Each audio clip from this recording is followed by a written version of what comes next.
वर्ष 2020 में कर्नल भिकुमल्ला संतोष बाबू भारत चीन सीमा पर गलवान घाटी में भारतीय सेना का नेतृत्व कर रहे थे।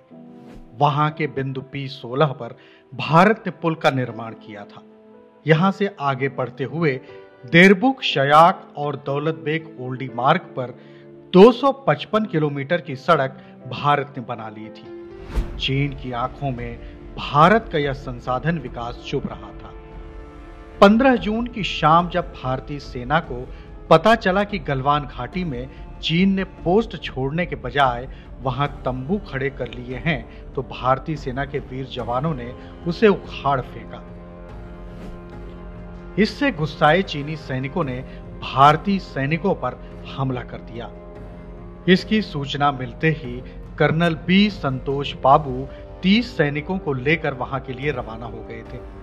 संतोष बाबू की चीनी अधिकारियों से बातचीत चल ही रही थी कि अचानक चीनी सेना ने बिना किसी अग्रिम सूचना के उन पर हमला कर दिया। यह भारत चीन के बीच हुए समझौतों और अंतर्राष्ट्रीय कानूनों का उल्लंघन भी था। लेकिन उस समय चीन का षड्यंत्र था भारतीय सेना का हौसला तोड़ना। इसके लिए पहले से ही तैयार बैठे चीनी सैनिकों ने पत्थर, डंडे, कील लगी लोहे की छड़ों से हमला बोल दिया। वे यह भी भूल गए थे कि वह भारतीय सेना से लड़ रहे हैं। घायल हुए कर्नल बाबू के नेतृत्व में भारतीय सेना के जवानों ने चीनी सैनिकों के हथियार छीनकर उन्हीं पर जवाबी कार्रवाई शुरू कर दी। यह संघर्ष रात में हो रहा था, इसलिए अंदाजा नहीं लग पा रहा था, परंतु भारत के सपूत पूरी वीरता से लड़े। यह संघर्ष भारतीय जवानों के शौर्य, धैर्य और हिम्मत की थी। शत्रु के सामने जाकर टक्कर लेने वाले कर्नल संतोष बाबू के पराक्रमी नेतृत्व की थी। इस संघर्ष में कर्नल संतोष बाबू के दल को सहयोगी बटालियनों से भी सहायता प्राप्त हुई, परंतु भारतीय सैनिक 100 से 150 थे और चीनी सैनिकों की संख्या 600 से 700 के बीच।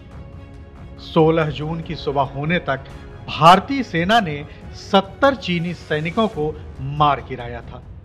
इस संघर्ष में सीमा की रक्षा करते हुए भारतीय थल सेना के 16 बिहार रेजिमेंट के कमांडिंग ऑफिसर कर्नल बी संतोष बाबू के साथ 20 योद्धाओं ने अपने प्राणों का सर्वोच्च बलिदान कर दिया। कर्नल बी संतोष बाबू एक निडर राष्ट्र रक्षा के लिए प्रतिबद्ध अधिकारी थे। अतुलनीय पराक्रम के लिए महामहिम राष्ट्रपति महोदय द्वारा उन्हें महावीर चक्र से सम्मानित किया गया।